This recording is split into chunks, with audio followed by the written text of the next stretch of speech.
नमस्कार दोस्तों, अगर आप पंचायती चुनाव 2026 लड़ने की तैयारी कर रहे हैं तो नॉमिनेशन भरने से पहले ये वीडियो ज़रूर देखें, क्योंकि एक भी डॉक्यूमेंट कम हुआ तो आपका फॉर्म रिजेक्ट हो सकता है। आज इस वीडियो में मैं आपको बताऊंगा कि नॉमिनेशन के समय कौन कौन से ज़रूरी दस्तावेज लगते हैं और हर फॉर्म का सही मतलब क्या होता है। सबसे पहला और सबसे ज़रूरी दस्तावेज नॉमिनेशन पेपर यानी फॉर्म नंबर 18। यह फॉर्म ARO के द्वारा जारी किया गया होता है। इसमें उम्मीदवार के हस्ताक्षर या अंगूठे का निशान लगता है। साथ में एक प्रपोज यानी कि प्रस्तावक की ज़रूरत होती है, जो उसी पंचायत क्षेत्र का वोटर होना चाहिए। ध्यान रखें, एक प्रपोजर सिर्फ एक उम्मीदवार को ही प्रपोज कर सकता है। थंब इम्प्रेशन कैंडिडेट का अगर करता है तो उसको अटेस्टेड कराना पड़ेगा ARO से।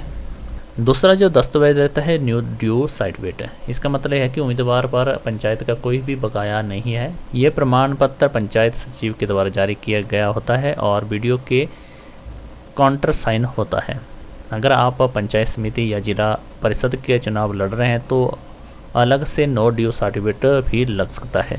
तीसरा दस्तावेज है सेल्फ डिक्लेरेशन यानी एफिडेविट। इसमें उम्मीदवार अपनी जानकारी शब्द के साथ देता है।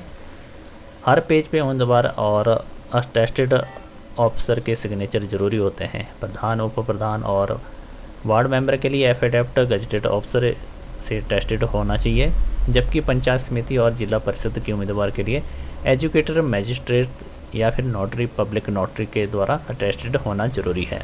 फॉर्म नंबर 4 जो ऑथ का रहता है शपथ पत्र, फॉर्म नंबर 19 रहेगा। ड्यूल सिग्नेचर थंब इम्प्रेशन होने चाहिए कैंडिडेट के। अगला जो रहता है कास्ट सर्टिफिकेट। अगर सीट SC ST और OBC कैटेगरी के लिए रिजर्व है तो उम्मीदवार को वैलिड सर्टिफिकेट देना जरूरी होता है।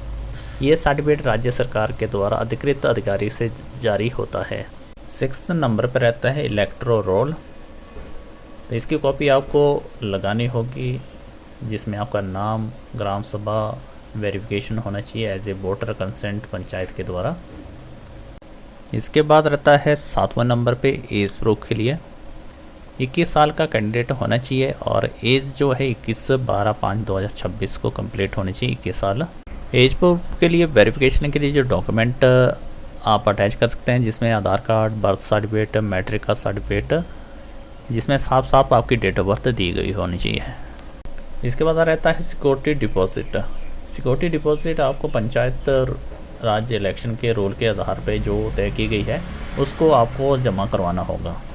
सबसे ज़्यादा फॉर्म रिजेक्ट होते हैं किस कारण, आपको बताते हैं कि गलत एफिडेविट, अधूरे साइन और नो ड्यू सर्टिफिकेट की वजह से।